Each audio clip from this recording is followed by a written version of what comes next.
Drugs మాఫియాపై పోలీసులు ఉక్కుపాదం మోపుతున్నారు. Attapur police station పరిధిలో పెద్ద ఎత్తున గంజాయి పట్టుబడింది. రాజేంద్ర నగర్ ఎస్టీఓ బృందం, అత్తాపూర్ పోలీసులు సంయుక్తంగా చేపట్టిన ఆపరేషన్లో 6 గంజాయి అక్రమ రవాణాదారులను పట్టుకున్నారు.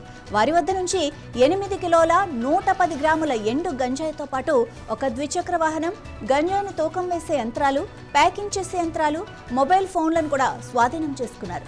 డ్రగ్స్ నియంత్రణకు హైదరాబాద్ పోలీసులు చేస్తున్న కృషిలో ఇదో పెద్ద విజయమని చెప్పాలి.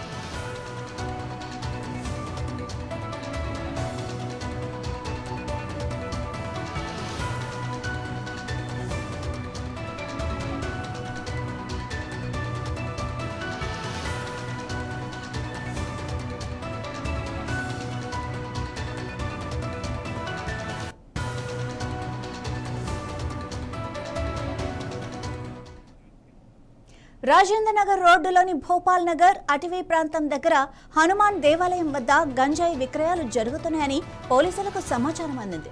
పోలీసులు వెంటనే అప్రమత్తమై దాడి చేశారు. ద్విచక్ర వాహనంపై లగేజీ బ్యాగుతో వచ్చిన మహమ్మద్ ఫైజాన్ బక్షిని పట్టుకున్నారు. అతని నుంచి గంజాయి కొనుగోలు చేయడానికి వచ్చిన మరో 5గురిని పోలీసులు అదుపులోకి తీసుకున్నారు. ప్రధాన నిందితుడు మహమ్మద్ ఫైజాన్ బక్షి మహారాష్ట్రలోని నాగ్పూర్ నుంచి శైలేష్ అనే వ్యక్తి వద్ద నుంచి 8.5 కిలోల గంజాయిని కొనుగోలు చేసినట్లు అంగీకరించాడు.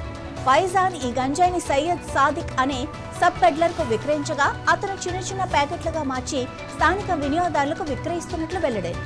పట్టుబడిన మిగిలిన 4 నిందితులు సొంత వాడకంతో పాటు ఇతరులకు అమ్మేందుకు అక్కడికి వచ్చారు.